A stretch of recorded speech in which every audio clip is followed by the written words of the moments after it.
Hi, and thank you for watching once again. I really do appreciate you taking the time out.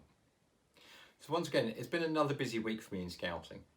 I've had the district executive with Cotswold District, which was really great, and it's great to hear about their plans and what they're doing to try and support their district.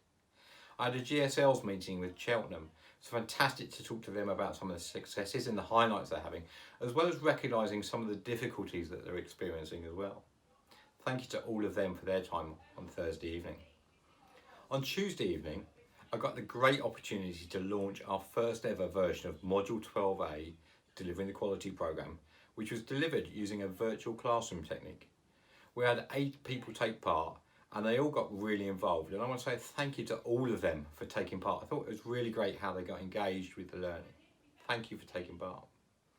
It was a pilot session really, and it was the first time we'd done it using that module, and because it was so well received, every one of them has said that they would recommend it to others, which is news enough for me to say let's roll out some more of them. So look out on the training diary. In particular with Module 12A, we'll be doing some more in the coming weeks and months, and we're also looking at what other modules we can do as an online classroom as well. Look out for those in the training diary. If you've got some learning to do, just keep an eye on those and we'll make them available to you using that new format. And don't forget, you can already do safeguarding using the online classroom format as well. Just look at the training calendar and you'll find that there's the dates there for you to be able to book onto right now. This week I've also had a number of one-to-ones. What I've experienced this week has been really useful as well, because I'm recognising that not all of us have got the same amount of time. Some of us are having to hold down full-time jobs, as well as having to do homeschooling in some instances. Some of us are not in that situation, and we're finding things tough in other ways, whether it be supporting our families or trying to find a way to keep ourselves going. I do recognise that not everybody has the same time for Scouting right now, but the fact that you've clicked on play and you're watching this now means that you're spending just these few minutes listening to what I have to say to you, and I want to say thank you right now for just doing that as part of Scouting. Your stories. So once again, thank you to all of you for sending your stories to me. I love hearing about them. It's amazing to read what you're doing via social media or via email. Please keep sending them in to me. And here's my email address once again. This week, I want to tell you once again about Seb. You might remember him as being the Beaver Scout from First Warden Hill. I told you about how he was doing the Isolation Cotswold Marathon.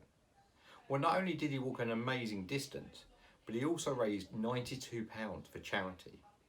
£92, which is going towards buying protective equipment for Gloucester and Cheltenham hospitals and the team at the NHS there. Thank you so much, Seb. It's brilliant to hear your great news stories, and they've forwarded him on a medal just for his amazing work. You can still take part in the Cotswold Isolation Marathon. Here's the website as a reminder. Do get involved and do keep raising that funds. It's a great charity, and they still need that PPE equipment, by the way. Now I want to tell you about another Seb. This time it's Seb Braun. He's also known as Bear at First Watton Underedge Beaver Scouts in Cotswold Vale District. Well, Seb, or Bear as he's better known, has been doing a fantastic effort at keeping his beavers engaged with Scouting at this moment. I know a number of us are emailing and a number of us are running online meetings, and that's fantastic to hear as well. But what Seb has been doing, he's been cycling to every one of his Beaver Scouts every week, dropping off a letter and some resources and an activity for them all to do each week.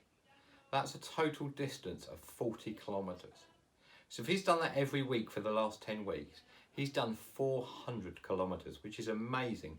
Thank you so much, Seb. Thank you for doing everything you're doing to keep those Beaver Scouts engaged. It's really great to hear. I want to tell you again about Kat as well, Kat Holter. As part of Mental Health Awareness Week, where the theme this week is kindness, she's been doing a daily blog about 2 things she's been doing every single day.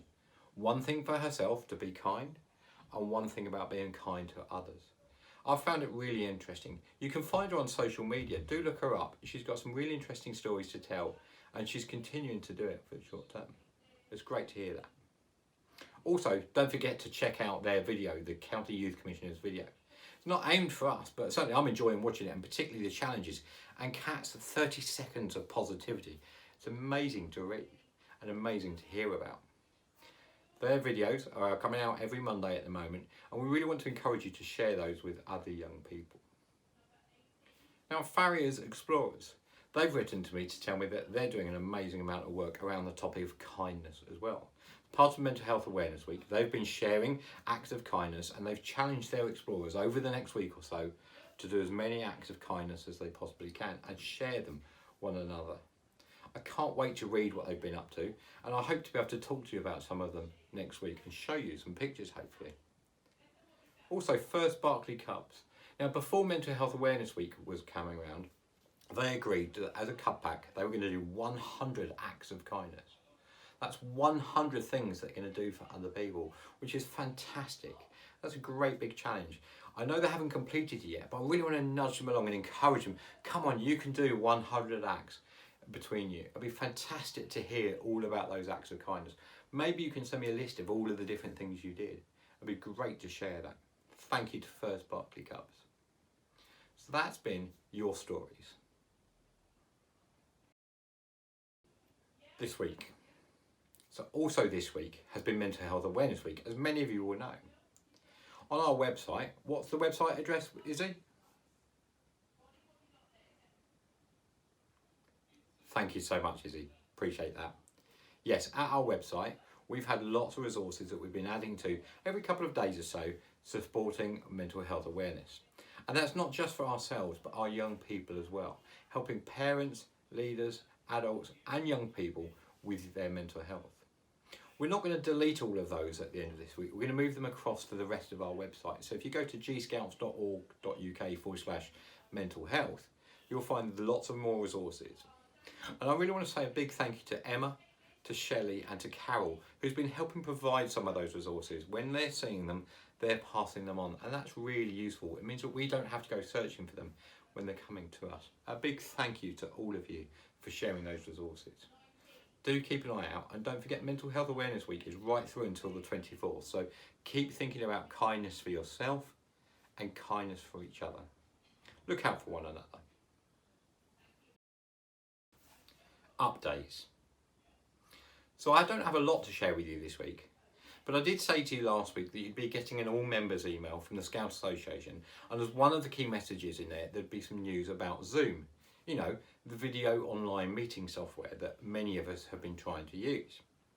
There was an agreement due to be coming out this week, but sadly it hasn't happened yet. I can only apologise, and I have been promised that that message will be coming out very soon. It's just been delayed by a week or so. So hopefully sometime next week you'll get that message about what's happening with Zoom. Also this week, there's been more guidance provided by the Scout Association around AGMs and annual general meetings. It seems that we're able to run AGMs if we're comfortable to do so. All we have to agree as an executive, whether it be a group, a district or a county, just agree the format in which we're going to do it. Provided people can see and hear you, you're in a place where you can run a legal AGM. The only exclusion to that is if your constitution forbids it, i.e. your constitution says we only ever do AGMs face to face.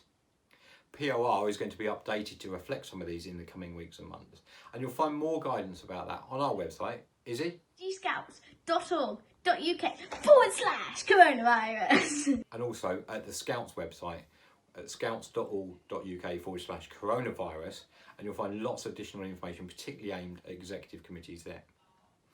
Things are going to be strange for a little bit longer yet, so it's worth thinking about what we need to do as trustees to keep Scouting going as best we possibly can. Coming up. So there's a few things I want to tell you about coming up in the next few weeks and months or so. The first thing is the amazing S&E at home. So many of you will be aware of the Strategy and Evolution event, and they've been running for 5 years, and they've been fantastic events for Scouts and Explorer age people. Brilliant events, packed full of fun, challenge and adventure. Sadly, we had to cancel them, as you'll know. But this year, the team have come up with a brilliant proposal to do S&E at home. It's going to be packed full of activities, and it will take place on what used to be the Strategy Weekend, so the 19th to the 21st of June. Some of you may already have those dates in your diary to attend Strategy. Over the weekend of the 19th to 21st of June, and into the following week as well, the Strategy and Evolution team are running S&E at home. packed full of activities and challenge in exactly the same way, just from home. You don't have to camp, but if you want to, it will add to the experience. Lots of fun activities for you to do. If you want to find out more and register your interest, please go to s-e.org.uk and find out more. There's loads of resources there and they're looking forward to putting on this brilliant event for you. You might also remember Goose. Last week I had to email you all to tell you that sadly we've had to postpone Goose. And it's only because we don't really know what scouting is going to look like in September at this point. When we're more sure of things, we'll be able to plan effectively.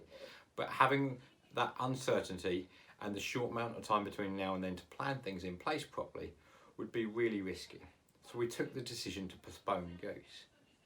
However, keep that weekend, the 18th to 20th September free. We are planning to do Goose, which has got an extra O in it. And Goose will stand for Gloucestershire Online Out of the Ordinary Scouting Experience. Keep that weekend free. We'll be telling you more about it in the coming weeks, and we hope to be able to give you another great weekend of great scouting experiences, just virtually maybe. Don't forget, soon we also hope to hear from the programme team about what we're going to be seeing from them in June and July as well, following on the success of the We Will Survive camp. I'm looking forward to sharing with that. They're working through their ideas at the moment and working through the best way to make them available to you. And finally, I want to say a huge thank you once again to all of you for sending me your good news stories, your pictures and your videos. Please do keep doing so. Here's my email address once again. I love reading about them and I promise to share as many of them, whether it be via social media or via these videos or via email, as I possibly can. I do share as much as I can. A big thank you to Mark from the Forest of Dean Young Leader Unit, so the Explorer Scout Young Leader just there. He sent me this week's scarf and it's this blue one here. I think it's fantastic. Just look at the design on the back of it. Look at these flames on the back of it. My understanding is there's another unit in the district which has got some slightly different flames to it as well, but this is the Explorer Scout Young Leader Unit in the Forest of Dean. Thank you to Mark and all of the young leaders there for what they're doing and how they've been supporting scouting on an ongoing basis. Mark told me also that he ran a Module A online for his Explorer Scout Young Leaders, which is fantastic to hear that he's still able to provide that training online. Thank you, Mark, for all that you're doing. Don't forget, if you want to send me your NECA, you can. All you have to do is drop me an email. I'll give you my address, and I do promise to return them all once this situation is all over. I will get them all back to you eventually, I promise. You're not giving me a scarf permanently. I wonder how many more it'll be before I'm not able to see you and you're not able to see me. Once again, a huge thank you. Thank you for watching. I hope you have a fantastic week. Stay safe. Bye-bye.